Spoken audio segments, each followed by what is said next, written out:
하나님, 사람이 떡으로만 사는 것이 아니요 하나님 말씀으로 산다 하신 그 말씀 앞에 있습니다. 오늘도 그 말씀을 주시고 주신 그 말씀으로 살게 하옵소서. 무익한 종을 다시 불쌍히 여기시고 말씀 운반의 도구로 사용해 주셔서 선포하게 하옵소서. 말씀이신 예수님의 이름으로 기도합니다. 아멘. 아멘. 우리 기독교 교회 역사의 초창기, 초대교회 때죠. 복음을 증언하면서 로마 제국의 핍박을 받을 때에 교회가, 교회 안에 있는 성도들이 나타낸 반응이 크게 세 가지입니다. 교회 그리고 성도들이 교회를 박해하고 핍박하는 그 로마 제국 안에서 나타낸 반응이 크게 세 가지인데, 하나는 복음을 믿고 지키면서 그냥 순교하는 거예요. 두 번째는 지식인들이, 예수 그리스도를 구주로 믿는 지식인들, 그리고 로마 그 제국 안에 어느 정도 지위가 있는, 권세가 있는 분들이 자기의 지식과 자기의 그 권세, 자기의 모든 역량을 총동원해서 기독교를 변호한 거예요. 터툴리안이라든지 이런 분들은 기독교 신앙을 로마 제국의 황제를 비롯한 모든 사람들에게 기독교 신앙은 로마 제국의 대적이 아니다 하면서 여러 가지로 모든 지식과 모든 법률, 모든 상식, 모든 크리스찬들의 생활을 총동원해서 변호를 했습니다. 그 다음에 세 번째는 그냥 죽음이 두렵고 핍박이 두려워서 배교한 거예요. 기독교 신앙에서 떠나버리고 기독교 신앙을 저버리는 사람들이죠. 이 가운데 우리의 관심이 집중되는 하나는, 그러면 두 번째 기독교 신앙을 변호한 그 변호 내용은 어떤 것이었을까? 어떻게 변호했을까 하는 것이죠. 그것을 이 짧은 시간에 다 설명해 드릴 수가 없고, 오늘의 말씀, 곧 사도행전 24장 10절부터 21절의 말씀에 담겨진 사도 바울의 변호, 사도 바울의 변론, 이것을 우리가 공부하면 과연 터툴리안을 비롯한 그 로마 제국의 변론자들, 변호한, 기독교 신앙을 변호한 그 내용, 그것은 어떤 것이었겠다 하는 것을 많이, 어렴풋이가 아니라 많이 알게 되는 거죠.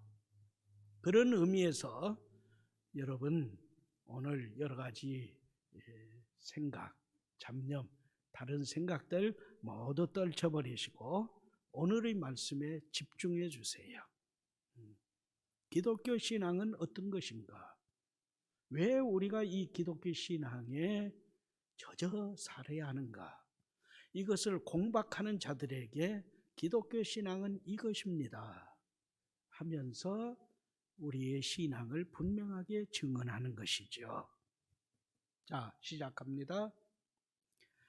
우리는 지난 주일 2일, 그리고 오늘 9일, 또 다음 주일 바로 16일 사도행전 24장의 말씀을 세 차례 다루게 됩니다. 지난 주일 우리는 총독 앞에서 2절부터 시작되어진 더둘로라는 변호사의 변론, 그리고 9절 말씀에서 장로들이 더둘로의 그 공박이 옳다 하면서 맞장구를 쳤던 그 9절 말씀까지 배웠습니다. 이제 계속합니다. 말씀은 교훈합니다. 더둘로가 바울을 거짓과 궤변으로 장황하게 정죄합니다. 그리고 이를 지켜보는 장로들이 맞장구를 치면서 바울을 궁지로 몰아넣습니다. 그럴지라도 바울은 더둘러의 변론과 장로들의 맞장구를 도중에 막지 않습니다. 아니에요, 틀렸어요. 도중에 막지 않고 끝까지 경청합니다. 다 변론이 마치고 공박이 마쳤어도 재판장 벨릭스가 자기에게 반론하도록 허락할 때까지 가만히 기다립니다. 이것이 지혜이죠. 이 기다림과 지혜를 오늘 말씀이 우리에게 보여주며 교훈하는 거지요. 이윽고 10절 말씀, 총독이 바울에게 머리로 이제는 바울 당신 스스로를 변호하라, 그것을 허용하는 머리짓을 하지요. 그러자 바울은 이젠 자기 변호에 들어가는데 우리가 알아야 할 게 더둘로를 비난하고 반박하지 않습니다. 맞장구 친 장로들을 정죄하지 않습니다. 오직 자기가 할 핵심 내용만 21절까지 길게 변론을 합니다. 이게 우리가 첫 번째 배울 교훈이에요. 자, 그러면 10절부터 13절 말씀의 내용을 먼저 우리가 다룹니다. 10절부터 13절 말씀은 교훈합니다. 바울은 먼저 자신이 체포될 당시의 상황을 근거로 더둘로를 통한 대적의 주장을 부정합니다. 그리고 반박합니다. 자기가 체포될 당시의 상황을 그대로 설명하는 거예요. 사실 그대로 설명하면서 2절에서 9절까지 되어진 더둘로의 그 주장, 그리고 장로들의 그 옳다고 인정하면서 합세하는 것, 그것을 부정합니다. 그리고 반론을 제기합니다. 바울은 대적 앞에서 떨지 않습니다. 오히려 나는 부끄러움이 없어요, 결백해요, 떳떳해요 주장합니다.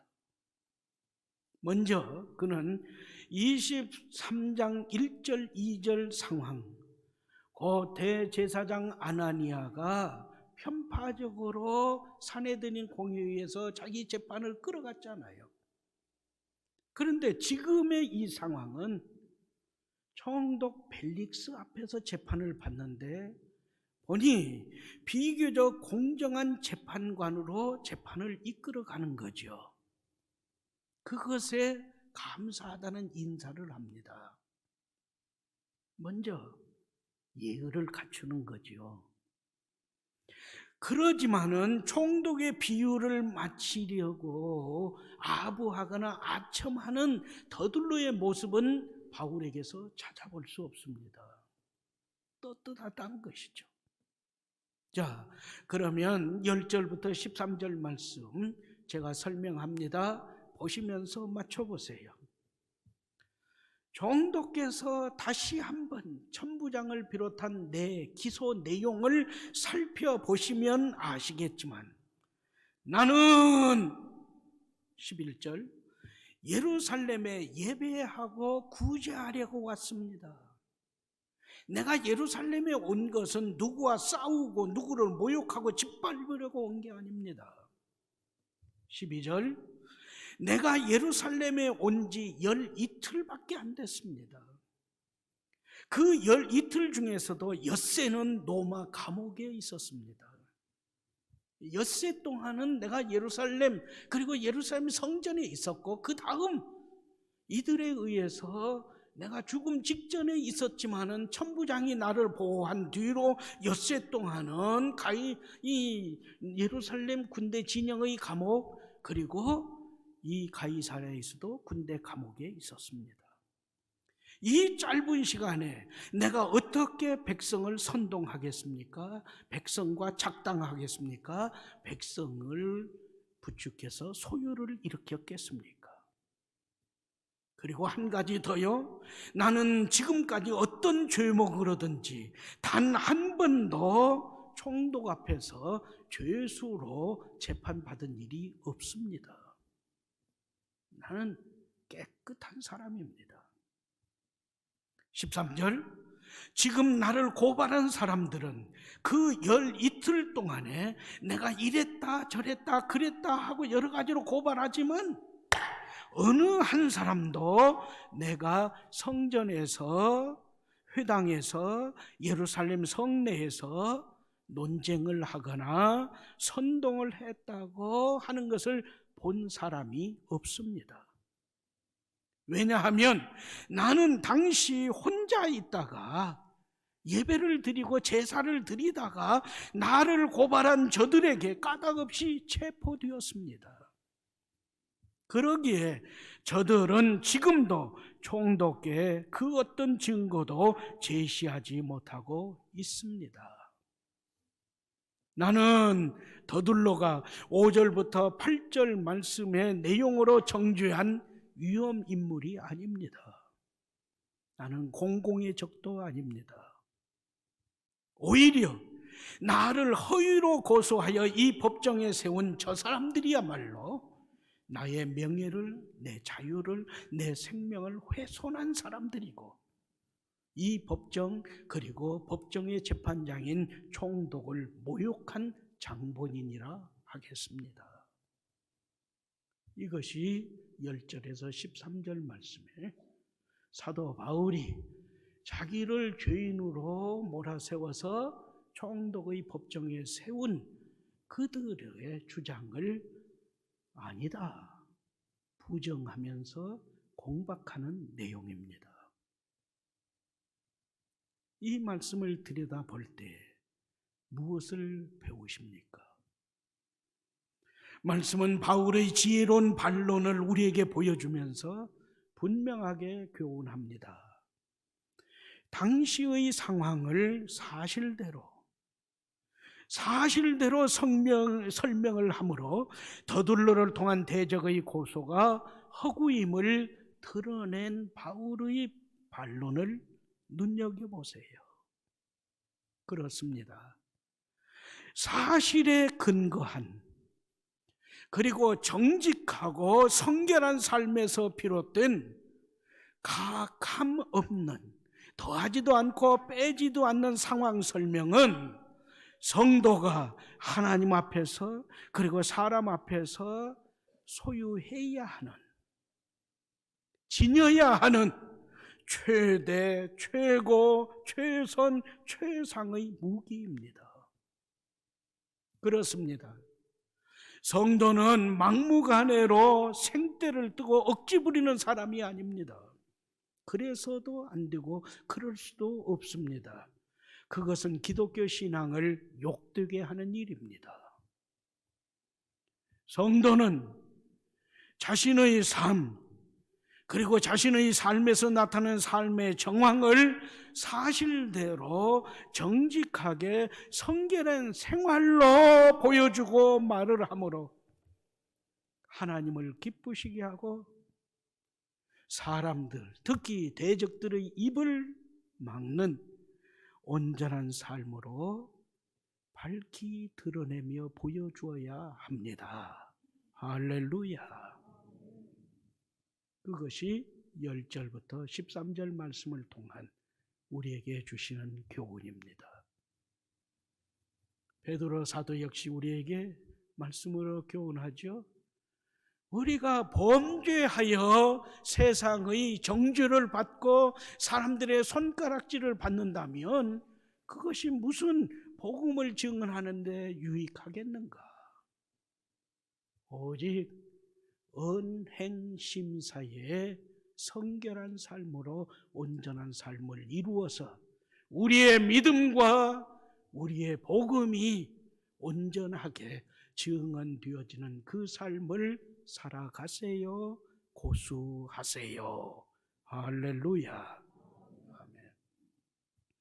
이제 우리는 14절부터 16절 말씀의 교훈에 배움이 있어야 합니다. 그것은 바울은 자신에 대해서, 특히 복음에 대해서 담대하게 고백하고 증언하며 선포하는 내용이 담겼기 때문입니다. 자, 14절부터 16절 말씀을 집중하세요. 제가 쉬운 말로 풀이합니다. 종독각하, 저들이 나를 이단의 교수라고, 이단의 우두머리라고 정죄하며 나를 죽이려고 하니까 예루살렘에 있던 천부장이, 그리고 지금 이 가이사랴 법정의 총독이, 바울은 분명 큰 죄인이겠구나. 아니, 대제사장이 지금 죽이려고 하잖아. 저 장로들이 증인으로 세우잖아. 그러면서 나 바울이 큰 죄인이겠구나, 그런 추측, 그런 선입견, 그런 편견을 가지고 지금 재판을 진행하시는데 아닙니다. 나는 큰 죄인이 아닙니다.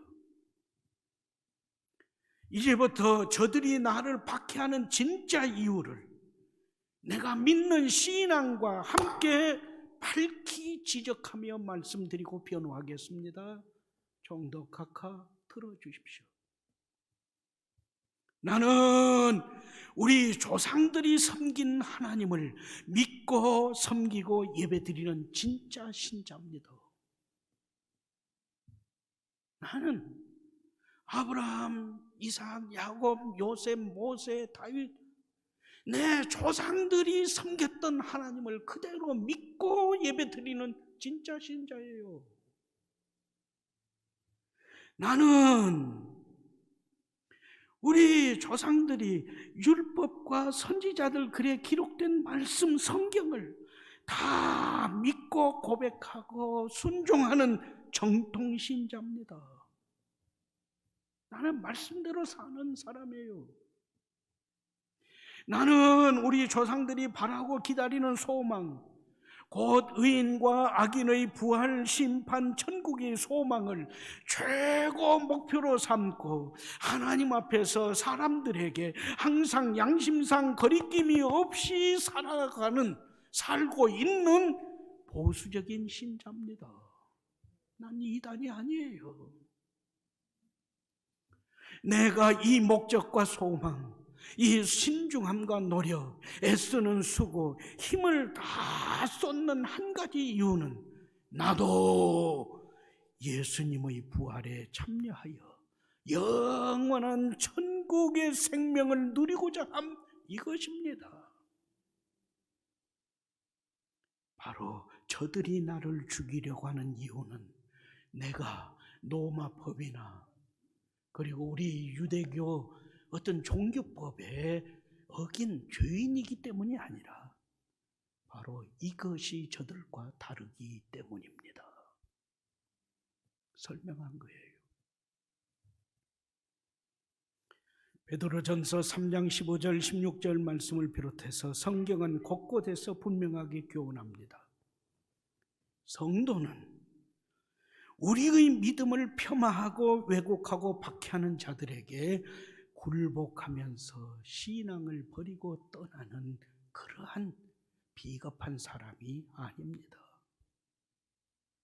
오히려 내 속에 있는 소망의 이유를 항상 온유하고 선한 양심으로 그리고 정직한 행실로 대답을 준비하여 우리의 신앙을 비방하는 자들을 부끄럽게 하며 내 이 신앙 고백과 선포를 듣는 자들을 깨우치는 하나님의 사람들입니다. 할렐루야. 그렇습니다. 그러므로 우리 성산 가족 여러분, 우리 성산교회는 예수 그리스도를 구주로 믿는 기독교 신앙은 우리 성산교회 성도들이 함께 고백하며 함께 품고 함께 지키면서 지금도 살아가는 우리의 신앙은 에녹과 아브라함과 이삭과 야곱, 모세, 다윗을 섬긴 그 사람들, 믿음의 사람들이 섬긴 하나님을 믿고 섬기고 예배하는 진짜 신앙입니다. 우리 성산의 성도들이 믿고 고백하는 예수님을 구주로 믿는 이 신앙생활은 세상의 권력과 자웅을 겨누면서 쟁취하는 어떤 정치적인 세력에 의해서가 아니라 하나님께서 주신 십계명, 하나님께서 주신 언약, 하나님께서 주신 말씀, 그리고 교회의 전통 등 성경 말씀하신 대로 믿고 순종하며 처절한 우리의 믿음의 선한 싸움으로 살아가는 정통신앙입니다. 걱정 마세요. 예수님을 구주로 믿는, 그리고 오늘 또 성수주일로 하나님께 예배드리고 있는 우리 성산의 성도들의 이 삶은 믿음의 선진들처럼, 신실한 선진들처럼 하나님을 향한 소망을 지닌 부활신앙, 진짜 보수신앙을 가진 하나님의 사람들입니다. 다시 자부심을 가졌어요.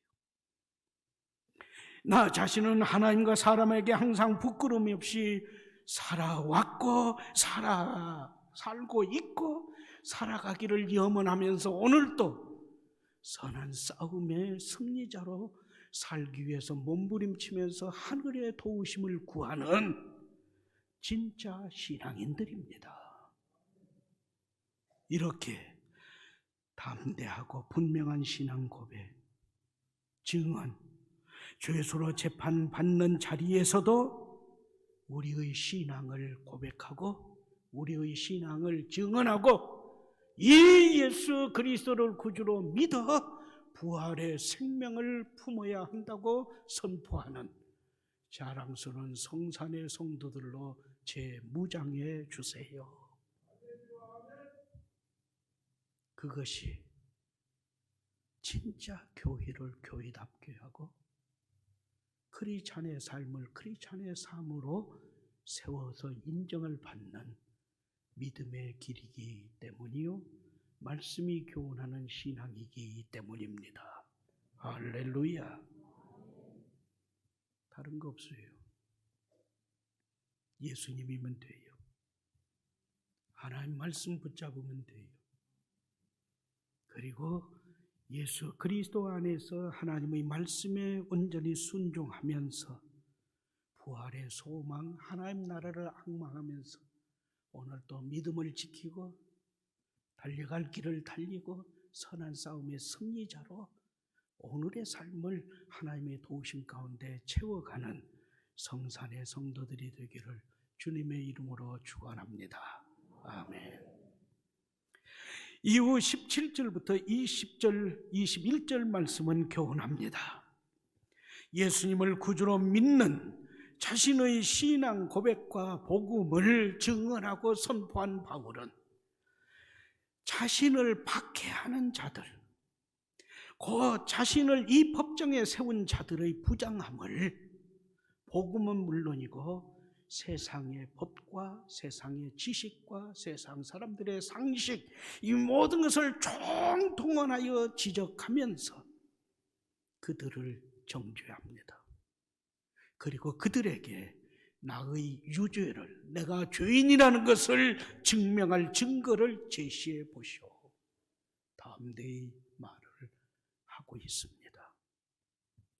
자, 18절부터 17절부터 21절 말씀을 제가 풀이합니다. 말씀을 다시 한번 집중하면서 말씀해 주시는 은혜를 힘입으세요. 17절, 나는 곳곳의 교회가, 우리가 이방인이라고 하는, 유대인이 아닌 이방이라고 하는 사람들이 하나님을 믿고 예수 그리스도를 구주로 믿는 곳곳의 교회와 성도들이 흉년으로 고통당하는 우리 동포들을 돕는 구제금을 전달하려고 예루살렘에 왔습니다. 누구를 해치고 누구와 싸우려고 온 게 아닙니다. 17절, 18절, 나는 하나님께 예배드리며 제물을 바치려고 예루살렘 성전을 찾았습니다. 그리고 성전 안에서 절차에 따라 예배를 드렸을 뿐 성전을 멸시하거나 성전에서 예배 제사를 모독한 적이 없습니다. 18절 상반절 말씀, 나는 예루살렘 성에서 그리고 예루살렘 성전 안에서 누구와 만나거나 누구와 만나 모임을 가진 일이 없습니다. 그러니 당연히 내가 선동을 하거나 작당을 하거나 소요를 일으킨 일도 없습니다. 그런데 18절 중반절, 아시아 지역에서 온 유대인들이 나를 참소했습니다. 그 전까지, 아시아에서 온 유대인들이 나를 참소하기 전까지는 성전에서 어느 누구도 나를 눈여겨본 일이 없습니다. 왜냐하면 내가 성전에서의 그 모든 일이 법도에서 어긋난 일을 말을 한 적이 없기 때문에 누구도 눈여겨본 적이 없습니다. 그런데 18절 중반절 하반절, 그때 그 자리에 아시아 지역에서 온 몇 명의 유대인들이 나를 참소하고 나를 체포하여 오늘 이 지경에 이르게 했습니다. 만일 여기에서 내가 묻습니다.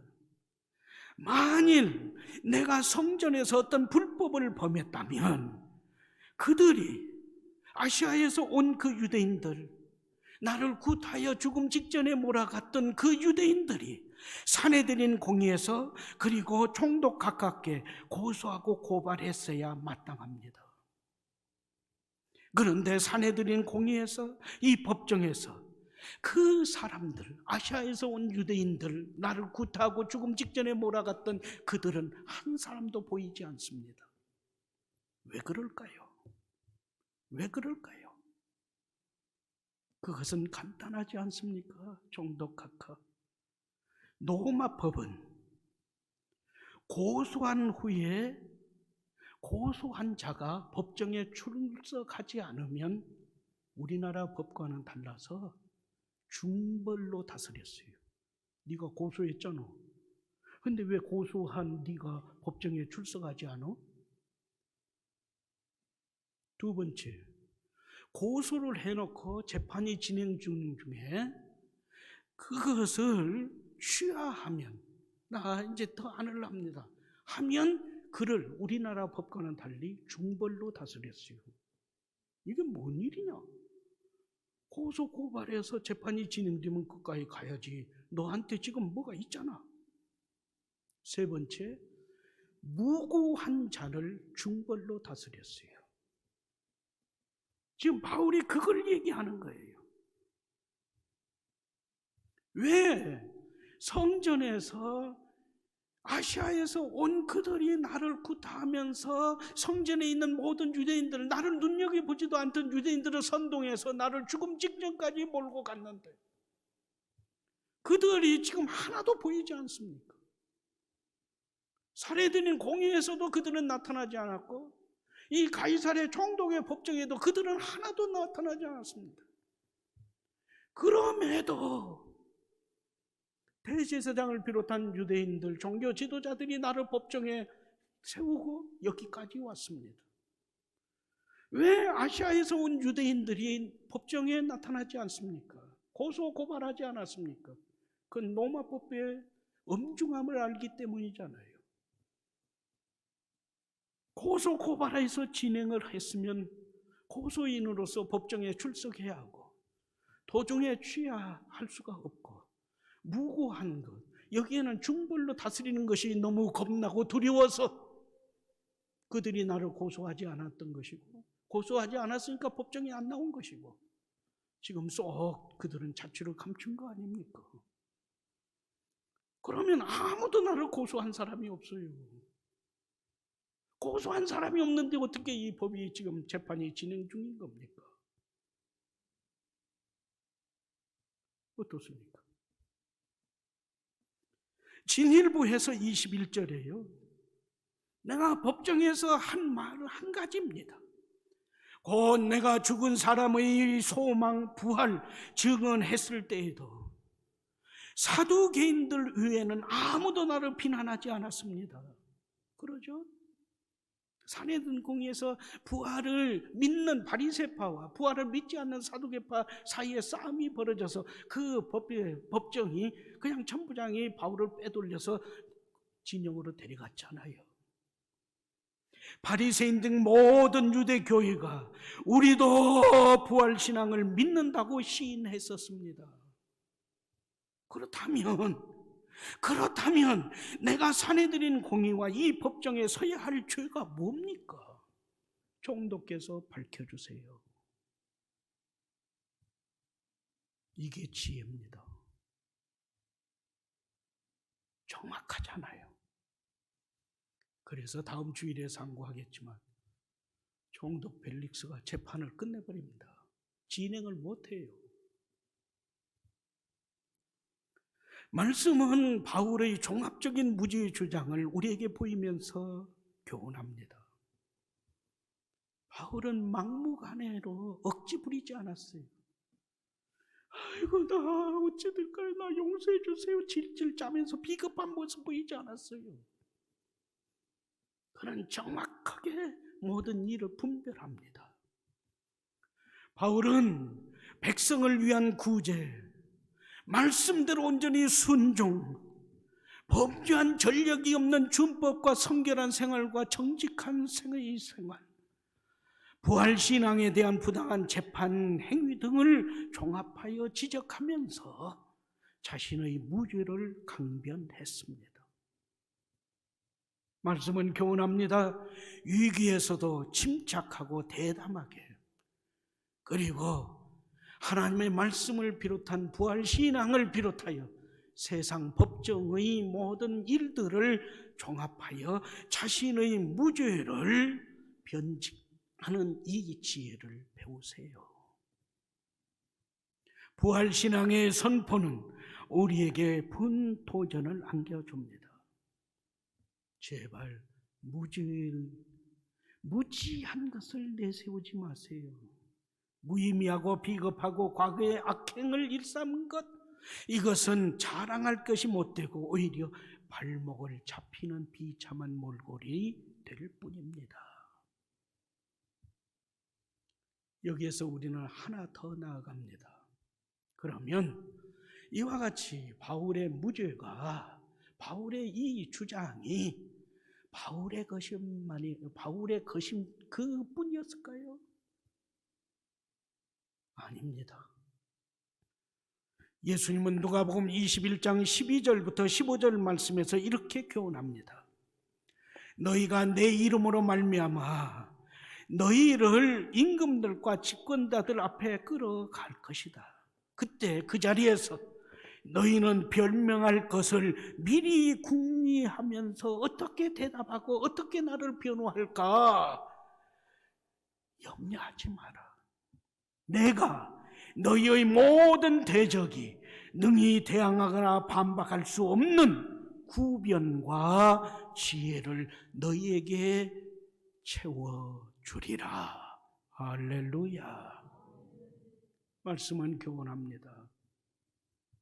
바울이 자기의 무죄함을 증언한 것, 바울이 부활신앙과 더불어 자기의 신앙이야말로 말씀과 하나님의 선하신 뜻에 따른, 그리고 믿음의 선진들의 신앙을 계승한 정통 보수 참된 신자임을 증언한 것, 그리고 로마 법의 모든 조항을 들먹이면서 자신의 무죄를 증언한 이것은 바울의 지식도 있겠지만 우리 주 예수 그리스도께서 약속하신 대로 그때 그 자리에서 구변과 함께 지혜를 더하여 주신 주님의 도우심이었습니다. 할렐루야. 그러므로 성산의 여러분, 쫄지 마세요. 두려워하지 마세요. 오직 말씀으로 충만하면서 하나님께서 그때 그 자리에서 어떻게 나를 도우시고 어떻게 나로 말하게 하실지 이것을 사모하면서 기대하면서 든든한 하나님의 사람으로 무장하여 서 있으세요. 주님께서 도우십니다. 이제 세상에 담대히 나가서 예수님의 이름과 복음을 증언하는 일에 합당한 삶을 이루면서 하나님의 사람으로서의 그 담대한 모습, 지혜로움, 그리고 하나님께서 영광을 받으시기에 합당한 삶의 열매로, 은행으로 전도하세요. 전도하세요. 전도하세요.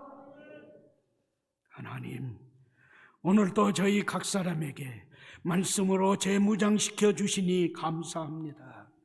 주님, 담대하게 하옵소서. 주님, 지혜의 분별력으로 대답하게 하옵소서.